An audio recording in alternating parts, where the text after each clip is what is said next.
नमस्कार मंडळी, आज आपण निघालेलो आहोत लोणावळ्या मार्गे राजमाची या किल्ल्याचा ट्रेक करण्यासाठी। राजमाचीला लोणावळ्यावरून जाणारी वाट ही सोपी असून साधारण 15 किलोमीटर हा रस्ता आहे। आपण लोणावळ्यावरून प्रायव्हेट सुमो कारने त्यातील 7 किलोमीटरचे अंतर म्हणजे कातळधार वॉटरफॉल पर्यंत जाणार आहोत। हा रस्ता डेल्ला रिसॉर्टवरून जाऊन पुढे अवघड अशा दगडधोंड्यातून जातो व गावातील स्थानिक लोक येथे गाडी व्यवस्थितपणे घेऊन जाऊ शकतात। त्यामुळे आपण त्यांच्याबरोबरच या अर्ध्या रस्त्यापर्यंत जात आहोत।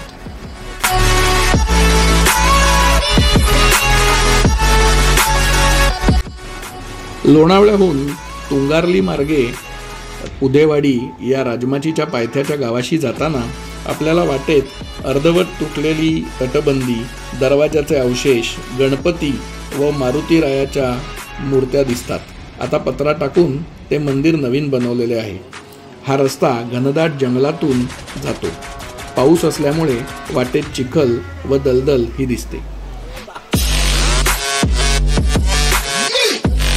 साधारण अर्धा तास चालल्यावर एक सुंदर असा ओढा लागतो।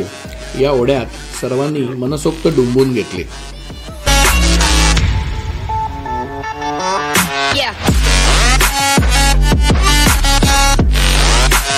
तीन तासाचे अंतर पार केल्यावर आपण उदेवाडी येथील आपल्या मुक्कामी पोहोचलो।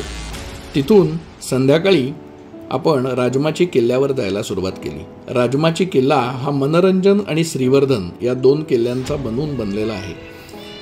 आपण आधी मध्ये असलेल्या भैरवनाथ मंदिराकडे निघालेलो आहोत। भैरवनाथ मंदिराच्या दोन्ही बाजूला श्रीवर्धन आणि मनोरंजन असे राजमाचीचे दोन किल्ले दिसतात। श्रीवर्धन याची उंची 2720 फूट असून मनोरंजन याची उंची 2550 फूट आहे। आपण श्रीवर्धन किल्ल्यावरती जाणार आहोत कारण या किल्ल्यावर बघण्यासारखे बरेच ऐतिहासिक अवशेष आहेत। सुरुवातीचा रस्ता हा पायऱ्यांचा असून अत्यंत सोपा आहे।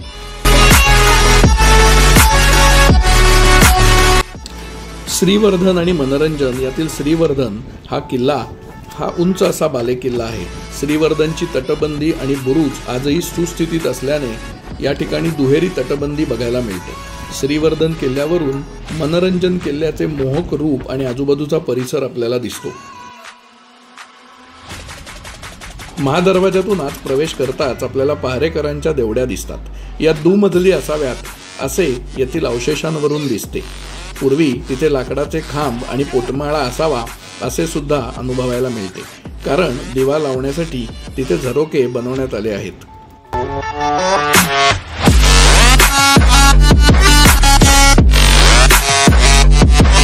पहारेकरांच्या देवड्यांच्या वरती दुहेरी तटबंदीतून आपण वर जातो आणि तिथे आपल्याला पाण्याची टाकी आणि एक गुहा लागते।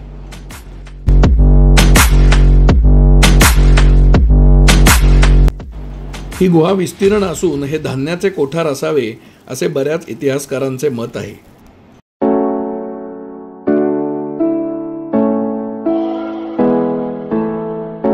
बालेकिल्ल्यावर जाण्याआधी श्रीवर्धन किल्ल्याच्या मुख्य बुरुजावरून कातळधार या धबधब्याचा किंवा वॉटरफॉलचा सुंदर असा व्ह्यू दिसतो। हा व्ह्यू बघण्यासाठी बरेच पर्यटक इथे येत असतात। धुक्यामुळे बऱ्याच वेळा हा व्ह्यू दिसत नाही, पण आम्हाला अत्यंत सुंदर रीतीने हा व्ह्यू पाहायला मिळाला आणि सर्वांचे मन धन्य झाले। श्रीवर्धन किल्ल्यावरून परत आल्यावर माझ्या बर्थडेचे सरप्राईज सेलिब्रेशन करून सर्वांनी मला आनंदाचा धक्का दिला। रात्री आराम करून दुसऱ्या दिवशी सकाळी आम्ही गावाजवळच असलेला उदयसागर तलाव व गोधनेश्वराचे मंदिर पाहण्यासाठी निघालो। हा परिसर अत्यंत निसर्गरम्य असून मनाला आनंद मिळतो। गोधनेश्वराची प्राचीन पेशवेकालीन मंदिर बघताना आपण हरवून जातो।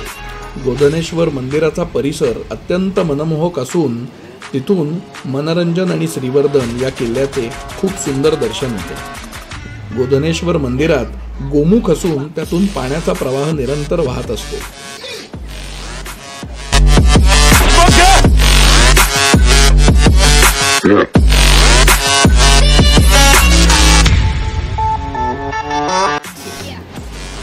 गोधनेश्वराचे दर्शन झाल्यावर सर्वांनी हिरव्या रम्य निसर्गामध्ये मनसोक्त फोटोग्राफीचा आनंद घेतला।